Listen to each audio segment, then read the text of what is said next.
C'est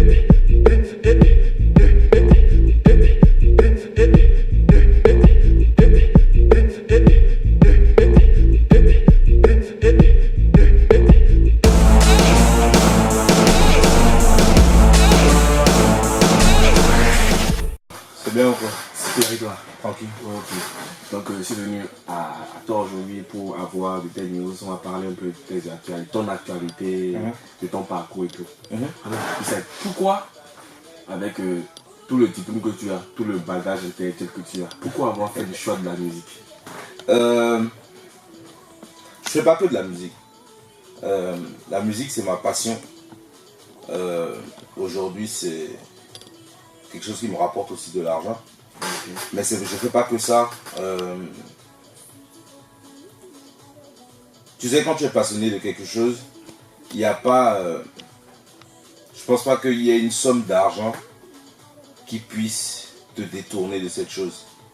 Donc, à partir de ce moment-là, le jour où je suis rentré dans un studio, je me suis dit que c'était mon plan A, B, C, D jusqu'à F, tu vois. Ok. Ma passion pour la musique, c'est un peu de la faute de mes parents aussi, tu vois.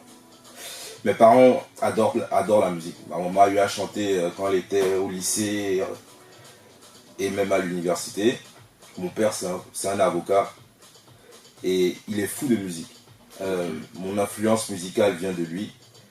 Jusqu'aujourd'hui, je me rappelle des jours où j'allais à l'école, où mon père jouait plein de différents sons. Tu vois, mon influence, elle vient un peu de partout. Youssouf Olatunji, Aruna Isola, Boyz II Men, Francis Cabrel. Côté classique. Des classiques et des choses aussi peu connues. Par exemple, moi la première fois que j'ai découvert Bob Marley, c'était à travers un truc qui s'appelle Philharmonic Orchestra. Et en fait, il rejouait tous les sons de Bob Marley, mais c'était que les beats en fait. Ok. Et mon père adorait écouter ça dans sa voiture. Et c'est comme ça, moi, j'ai découvert Bob Marley. Et là, j'ai dit à mon père, mais tu écoutes ce truc-là tout le temps, tout le temps. Il dit, mais tu connais pas ça? Je dis non. Et il me dit, attends, je vais te faire écouter. Et là, un dimanche, ce qui était tout le temps notre, si tu veux, notre tradition, entre guillemets, c'est que le dimanche, je me rappelle très bien, le matin, j'allais jouer au basket. Je revenais vers 11h du basket avec mes oncles. Je lavais mes chaussures. Parce que ma mère insistait sur le fait que je devais faire des tâches ménagères. Donc je nettoyais mes chaussures, c'était ma tâche ménagère. Ça. Ok. Et après avoir nettoyé mes chaussures, ou pendant que je nettoyais mes chaussures, mon père mettait des sons dans la cour. Et on écoutait ces sons-là. Et il me faisait, si tu veux, une petite culture musicale de ce que lui, il écoutait quand il était jeune. Et ce qui l'a influencé lui, et parfois il te donnait des anecdotes sur, parfois même des cours qu'il prenait, quand ça le saoulait, ce qu'il écoutait, etc., etc. Si tu veux, comme ça moi j'ai fait ma culture musicale. Donc ma culture musicale elle vient pas seulement du genre hip-hop où j'écoutais que Jay-Z ou bien Lil Wayne. Ok. Elle vient de super, super loin. Donc à partir de ce moment-là, quand tu es influencé par ça à un bas âge, et quand tu rentres dans la musique, ça n'a plus la même importance à tes yeux que juste aller faire un concert et gagner de l'argent. Okay. C'est beaucoup plus deep que ça. Je ne fais pas un jour sans écouter de musique, ou même sans en faire.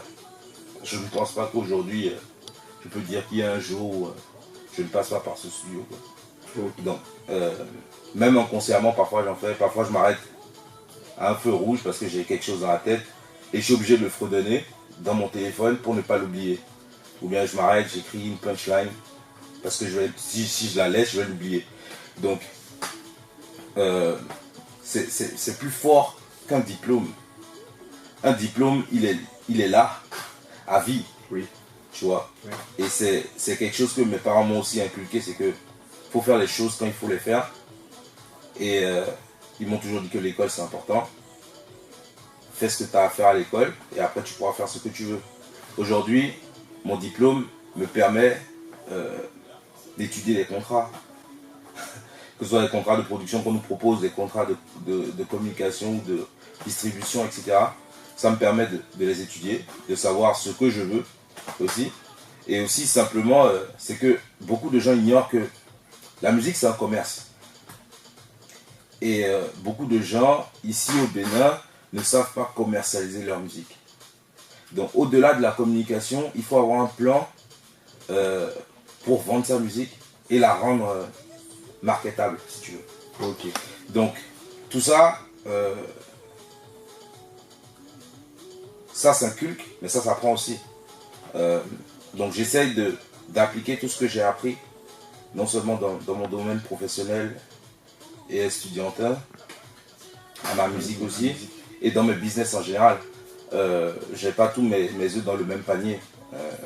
Je suis un entrepreneur, je suis un businessman. J'adore la musique, c'est ma passion, j'en ferai toujours. Je pense pas que j'arrêterai de faire la musique. J'ai mes moments comme tout le monde, mes moments de doute où j'en ai marre, etc. Mais la musique c'est en moi. Aujourd'hui je dis, parfois aujourd'hui je dis merde, j'ai pas envie, ça m'énerve. Le soir je suis en studio, j'appelle Rach, je lui dis écoute, j'ai un beat, je veux poser dessus. C'est ma passion, j'y peux rien, c'est comme une maladie, je sais pas, c'est une maladie incurable.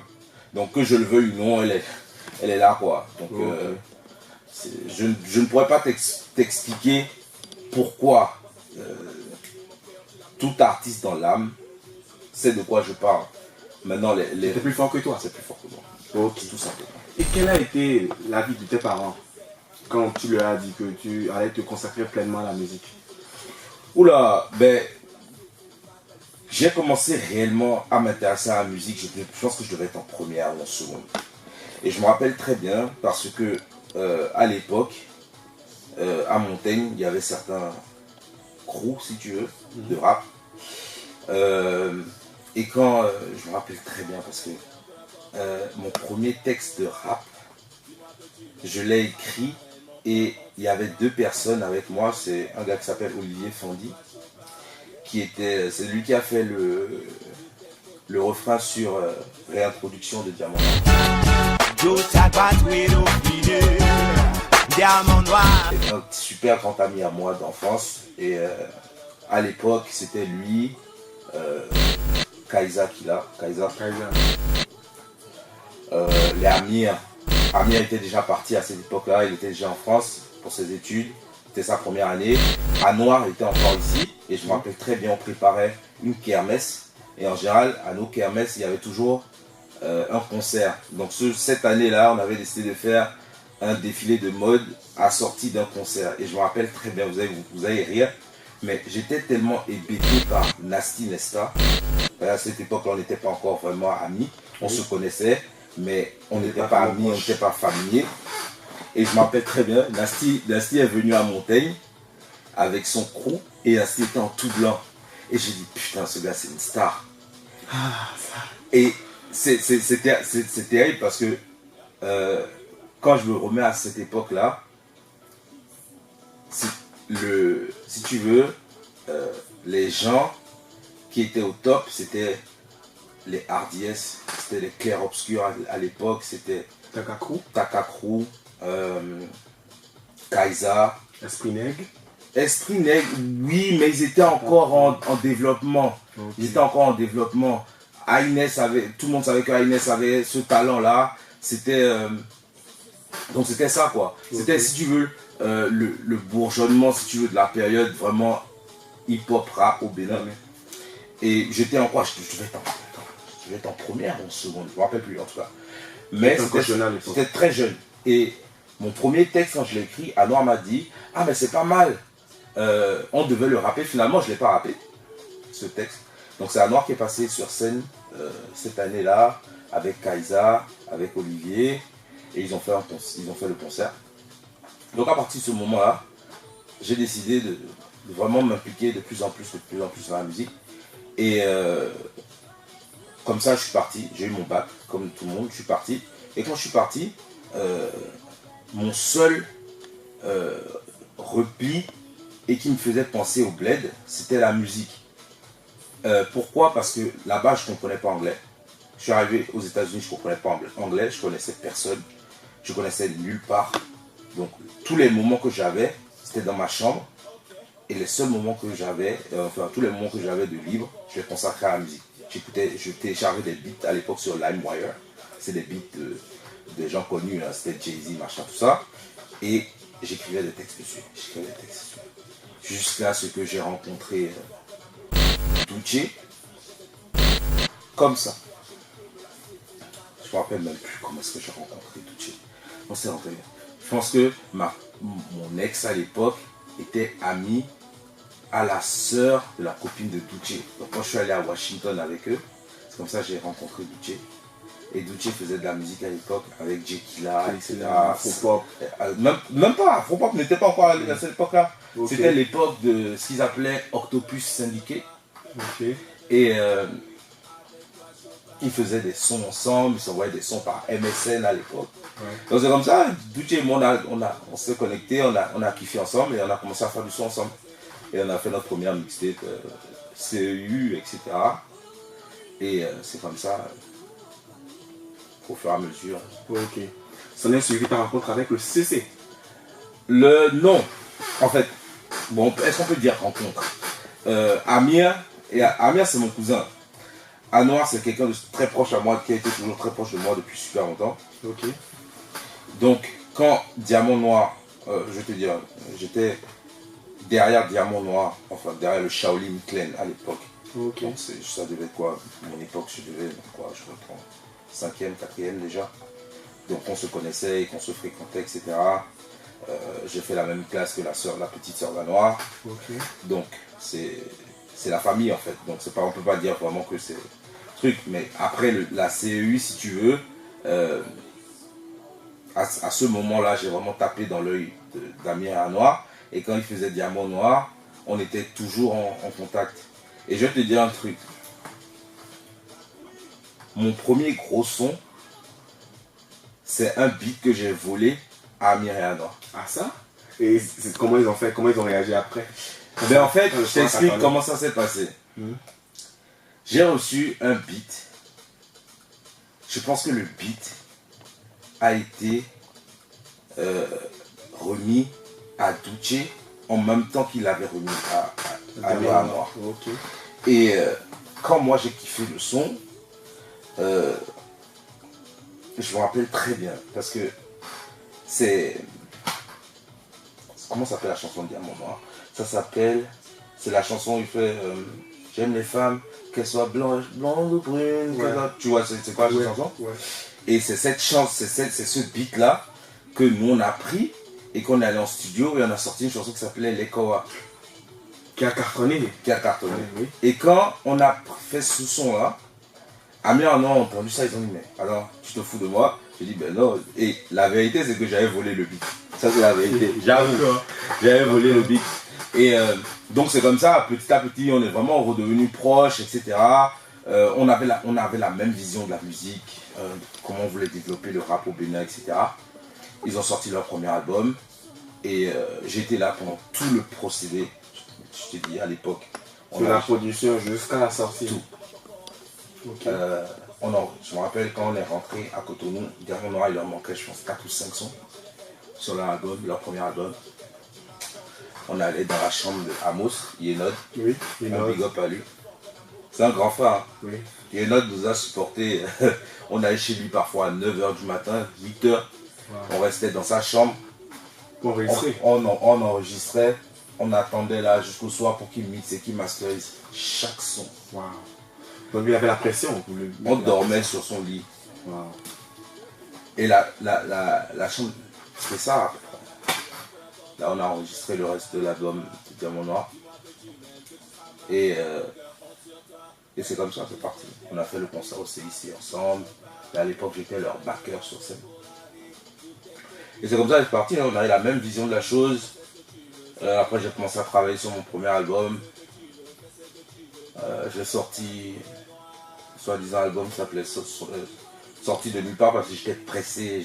Je voulais vraiment que tout le monde découvre mon talent, ton univers. Mon univers, alors que j'étais si tu veux... Encore au feu. Encore au feu, mais aussi couvert par Amir Noir, tu vois, parce que partout où on allait, c'était Amir Noir, et les gens, certaines personnes même pensaient que j'étais dans le groupe Diamant Noir. Ah, ça. Donc moi ça me faisait chier. Vous étiez vraiment Tu proches. vois, on était vraiment proches, on était ensemble tout le temps, toutes nos vacances. Parce qu'on partait chacun de notre côté après en septembre, donc on était tout l'été, on était tous ensemble. Et moi ça me faisait chier, je voulais que tout le monde me reconnaisse, je voulais cette reconnaissance-là, connaisse mon talent, etc. Et certains des gens du milieu savaient que ce de quoi j'étais capable, mais Ils ne te voyaient pas. les gens ne savaient pas, tu vois. Et moi je voulais qu'on me reconnaisse. Et donc c'est comme ça, au fur et à mesure, j'ai préparé mon premier album, j'ai sorti Number One, l'été qui a suivi ça, et c'est parti de là. Ok. Après, on a vu tu as sorti un album aussi, après ton intégration dans le CCC, sur lequel il y a le titre Assou, en feat avec Polo Richard.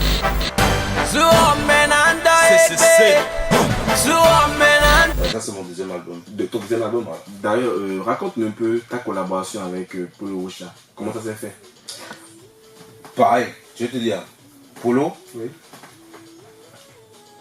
on allait enregistrer dans le studio de Golf la nuit. Golf Télévision. La nuit, quand le patron n'était pas là. Ça. Donc on attendait. Il va nous suivre, il saura maintenant. Oui, aujourd'hui, nous on doit tout à Golf TV, qu'on le veuille ou non.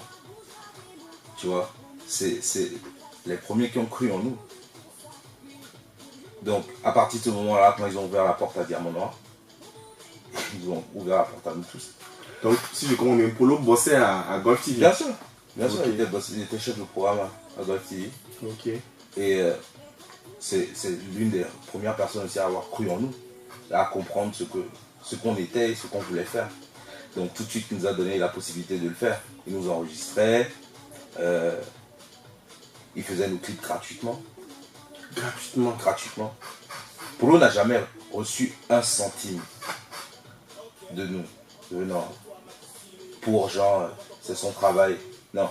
Il a reçu de l'argent, bien sûr, pour les frais de certaines choses dont on avait besoin pour faire les clips. Mais je ne peux pas dire qu'on a payé Polo à sa juste valeur pour tout ce qu'il nous a rendu comme service ou bien pour son travail dans notre carrière. Pas un franc. Donc à partir de ce moment-là, on avait une certaine relation. Et le fait qu'ils comprennent, si tu veux, c'est dingue parce que Polo est tellement en avance sur son temps qu'il est autodidacte. Donc tout ce qu'il a fait comme clip, etc. Il a connu sur le tas. Bien sûr. Il nous appelait, hey, qu'est-ce que tu penses de cet effet-là, c'est bien. Ça ressemble à ci, ça ressemble à ça, vous voulez un clip comment, vous voulez un clip comme ça. Il se posait, grillait des centaines de cigarettes. Et on allait à Golf à 4h, 3h du matin, sorti de boîte à 5h pour aller voir des clips, pour aller tourner, pour aller poser, pour aller faire ci, pour aller faire ça. Donc, quand tu as des gens comme ça qui adhèrent à ta vision, c'est facile d'avancer, tu vois. Et donc, on était tous les deux aux États-Unis, Polo et moi, et je lui ai envoyé un son, un beat, le beat de Assou, je te dirais, je l'ai reçu comme ça sur Internet. Tu l'as téléchargé ou tu l'as envoyé? Non, en fait, je reçois des liens, en fait, de différents producteurs avec qui j'ai eu à travailler, chez qui j'ai eu à acheter des beats. Donc ils m'envoient des liens chaque semaine qui font des beats. Donc j'ai reçu ce lien-là dans mon mail et j'ai ouvert le beat, il était différent, tu vois, c'était différent de ce qui se faisait. Donc je dis, ah mais ça c'est pas mal, tu vois. Donc tout de suite j'envoie à Polo, tu vois. Comme ça, parce qu'on discutait de projets, j'étais sur mon album, je travaillais sur mon album. Polo faisait parfois 17 heures de route en bus pour venir me voir aux États-Unis, dans ma ville, pour voir comment est-ce que j'avançais sur mon album, pour me tourner des clips. 17 heures de bus. Donc, c'est pas une histoire qui date d'aujourd'hui, ou bien on ne s'est pas connu quand tout était beau, quoi. Il dormait dans mon petit appartement universitaire avec moi. Je me rappelle, on est allé dans un magasin qui s'appelle Walmart pour acheter une petite télé, juste pour le témoin pendant le tournage. Donc, je lui envoie le beat et il me dit, ah mais ça c'est bien, j'ai quelque chose en tête. Je dis, ben vas-y, pause. Donc il va, il avait un petit studio à la maison, hein, chez lui. Et à l'époque, c'était invraisemblable d'avoir un studio à la maison. C'est pas comme aujourd'hui. Où il y a un studio au coin des rues. Non. Comme tu vois les studios au coin des rues, c'est comme ça on a des studios. Ça faisait quoi? Ça fait 13 ans en arrière. 13-14 ans en arrière. Donc, il pose le refrain comme ça. Hein. Il m'envoie ça. Il dit mais ça c'est un tube. Je dis c'est un tube. Lui-même, je suis sûr qu'il n'était pas sûr de ça. Donc, il fait... Je lui dis, il faut que tu ailles en studio, il faut que tu reposes dans un vrai studio. Et il repose. À l'époque, je bossais mon deuxième album. À cette époque, ça allait mieux financièrement. Je bossais mon album dans un studio à Boston qui s'appelait Bristol Studio. Okay. Et c'est le studio où Lady Gaga enregistrait avec Red One et Code. Donc, il y avait plusieurs studios. Hein. J'étais dans le petit studio. J'ai pas les moyens de Lady Gaga, mais j'ai enregistré là en fait. Et quand Polo m'a envoyé les données, pardon, je suis allé voir mon ingénieur de son et je lui ai dit j'ai une nouvelle chanson, j'aimerais que tu la mixes. Il me dit ah ouais? Je dis ouais, que ça c'est un tube et c'est ça que je veux tourner. Il écoute le son, il dit oh I like this. Je te dis, un Américain qui comprend rien au fond. Qui a validé. Là, j'ai su que c'est un tube. Et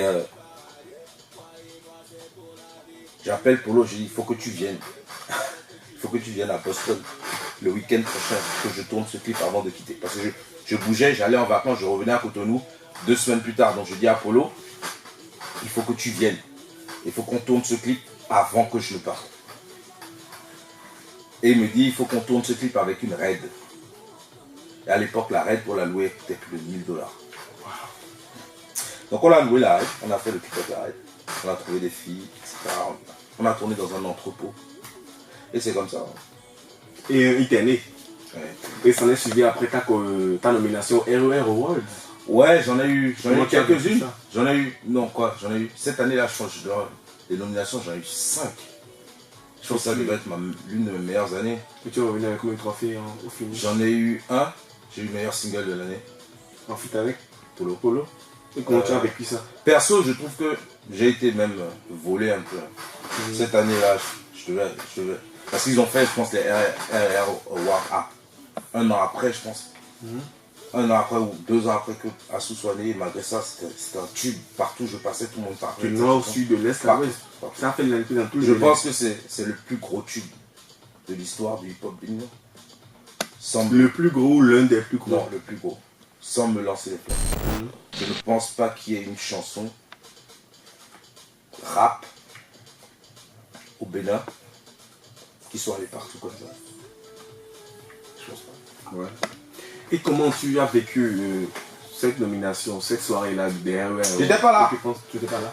Non, j'étais dans le bus. J'allais à New York avec ma copine. Je me rappelle très bien. J'allais à New York, on allait en vacances. Et c'est dans le bus que je reçois un texte, un message BBM d'Amir qui me dit tu as gagné le trophée de meilleur single de l'année. Et comment tu as vécu ça? Franchement, je m'en foutais à cette époque. Ah bon? Ouais. Franchement. Parce que en fait, à l'époque, on se sentait tellement négligé au point. Parce qu'à chaque fois, en fait, on dominait tellement le game. Ouais. Mais les gens ne vous reconnaissaient pas ça. Pas qu'on ne nous reconnaissait pas ça, mais c'était genre, il faut donner des awards à tout le monde, vous ne pouvez pas tout avoir. Tu vois ce que je veux dire? Et il y avait plein de trucs, genre, d'autres personnes qui gagnent meilleurs lyrics, alors qu'on a des chansons où classiques. Nos lyrics sont out of this world. Tu vois. Et là, je dis, pourquoi nous, on ne gagne pas ça? Ou bien, tu entends meilleure vidéo alors que ma vidéo de Lekowa, c'est un autre niveau. Donc, je me demande pourquoi. Bref. Donc, à cette époque-là, je m'en foutais un peu, en fait, des awards, tu vois. Ce qui m'importait, c'était que ma chanson soit reconnue, que mon talent soit reconnu et que les gens sachent que, bon, écoute, ce gars, maintenant, il va falloir compter avec lui, quoi. Ouais. Tu vois. Et ça, c'était plus important pour moi que l'award.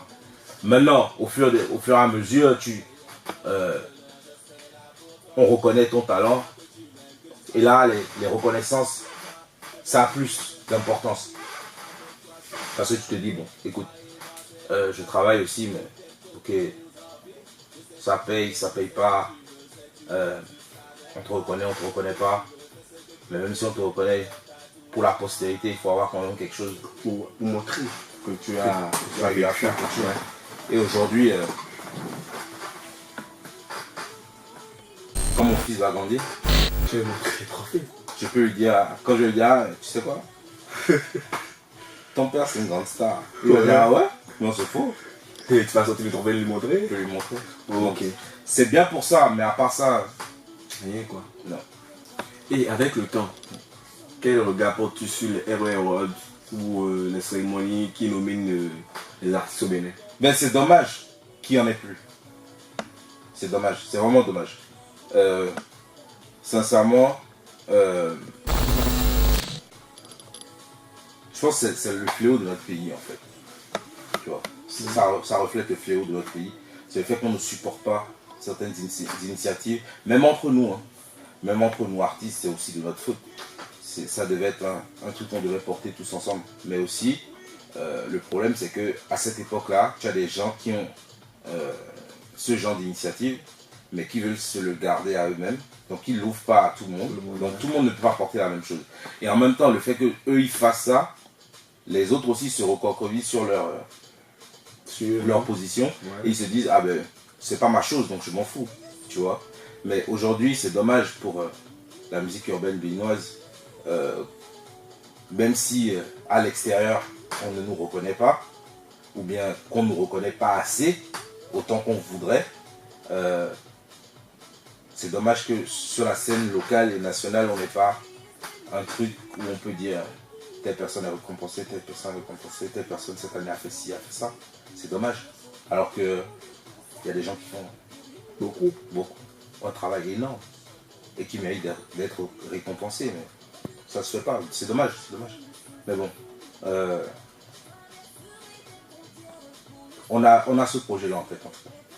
CC. Ouais. Ok. Maintenant, en tant que membre actif, l'un des principaux membres du CC, raconte-moi un peu l'ambiance au sein du groupe. Une journée avec le CC, comment ça se passe si vous êtes tous en studio? Ou par exemple, vous avez eu à sortir 2 à 3 albums en commun. Comment c'était l'ambiance?